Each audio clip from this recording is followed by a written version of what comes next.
I didn't even know how to say my own phone number. So embarrassing. Help your students to do better than I did. So I've had the extremely good fortune in life to have the opportunity to live abroad in France after having already earned a master's degree in French. Despite advanced formal study in the French language over the course of about 10 years, maybe longer than that, I was still not fully prepared for life in France. I don't blame my teachers at all. This is something that I should have been more proactive in learning in terms of vocabulary. My teachers were preparing me for a career in academics, and I should have been doing this on my own anyway. But there's definitely something to learn from my shortcomings. We can do more as online language teachers to prepare our students for life abroad if that's their ultimate goal. Due to the very personalized nature of teaching online, we can think about our students' particular situations and help them to learn the vocabulary that will be most useful for them. So, no further ado, here are the 5 things that I wish I had studied in French before I moved to France. Number 1, telephone numbers. I know this is something we practiced in lower level French classes, but I didn't do it enough to really become proficient, and numbers are just hard in French. The format for phone numbers in French involves reading pairs of numbers, so you use the tens and ones place values rather than just the digits like we would do in America. For example, they would say 0, 8, 50, 96. This gets really, really tricky because the numbers above 69 have special forms, like they say 6010, 6011. 80 is 420, 90 is 42010. I'm not joking, this is really how the French do numbers. And so you have to not only know the number names, but you have to wait until they've said the full grouping to know if you should write an 8 in the tens place or a 9 in the tens place, if that makes sense. So it's hard. I've been living in mainland France and also in an overseas department of France for over 4 years total, and I'm still really uncomfortable with understanding and writing down phone numbers that are verbally delivered to me. This is especially difficult when I'm talking to someone over the phone and they just rattle off a phone number and I'm supposed to call that number. Like they're referring me to someone else. It's hard. I always have to ask them to repeat it more slowly. Thankfully, I have my own phone number memorized so that I can communicate that perfectly on demand. If someone asks me for my husband's phone number, I just freeze and have to look at my phone and have to think about it. So the takeaway from this is that you should drill your students on numbers periodically, even if they're at a really high level of proficiency. Do some exercises that involve listening and then taking down phone numbers in the format of the target country. It is an invaluable skill that you don't think about too much until you're on the spot trying to do a normal day-to-day task like open a bank account or call customer service or get a referral from one doctor to another. And that leads us into number 2. The second thing that is so difficult for me is talking to the doctor.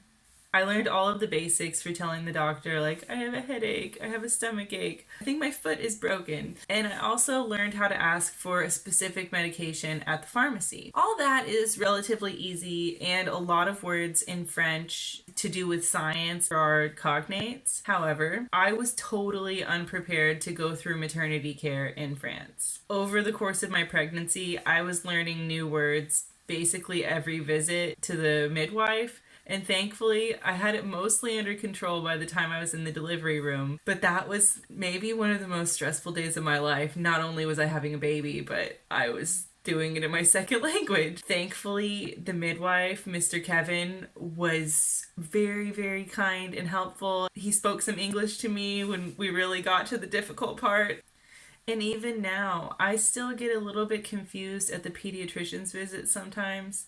But also, our pediatrician is a friend of a friend, and he is super patient with my foreignness, but not everyone is so forgiving. So the question is it logical to routinely teach terms related to pregnancy and childbirth in language classes? No. But is it important to ask our students if they have any special health considerations that they would like to practice talking about? Like maybe diabetes, other chronic health conditions, genetic conditions, or maybe even a possible future pregnancy? This is a very personal thing to ask your student about, but I think it can be really helpful, and the student can choose whether they want to share that information with their tutor or not. This probably isn't something you're going to bring up in their first class. I do think it would have been very helpful if I had done like some mock doctor's visits, maybe even on italki right before arriving in France, because you have white coat syndrome, and then on top of that, you're trying to understand everything they're saying and accurately translate what you need to tell them. Number 3, accents.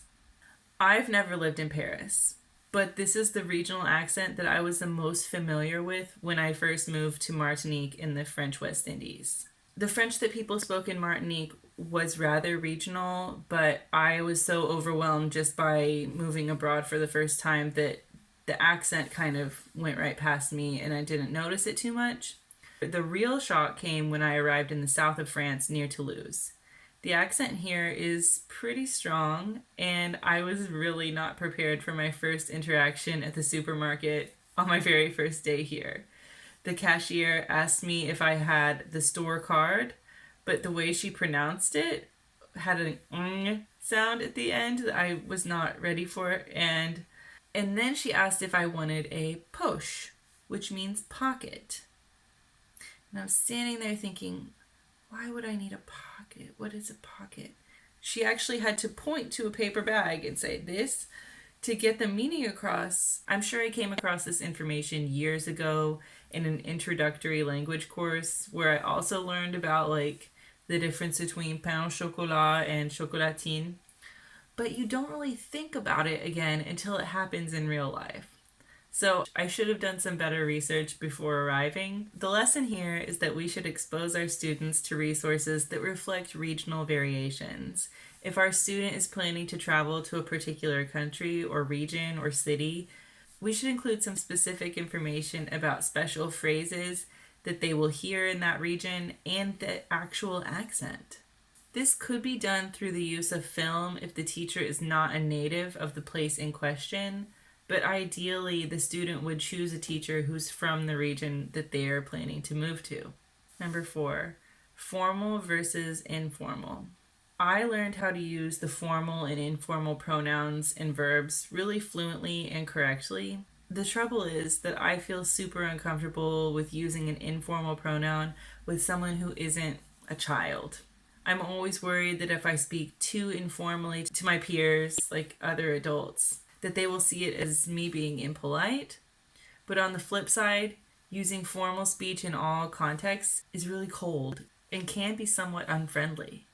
This is in no way a problem with my education, but it's more just uncertainty and social awkwardness on my part. So I think you could set your students up for success in making friends in the new country by including as much cultural information as you can to describe the structure of friendships and how to go about making friends. Even with plenty of information, this is perhaps the most difficult part of speaking a language that includes formal and informal registers for daily use. English, thankfully, doesn't really have that, although you can teach your students about when it's okay to swear and those kinds of things, and teaching them some really informal, casual language to use to make themselves more approachable to their peers. Number 5, road signs and basic traffic rules. I don't drive in France, but if I wanted to get my driver's license here, I would need to study a lot and actually take driver's ed, despite having had an American driver's license since I was 15. I know what some of the road signs mean, but I'm not confident about most of them. They just look different than they do in the US, and I swear that some of them are absolutely nothing like what they are in the US. So I'm not saying that you need to teach driver's ed, but I think giving your students a few pointers about particularities of the target country would go a really long way.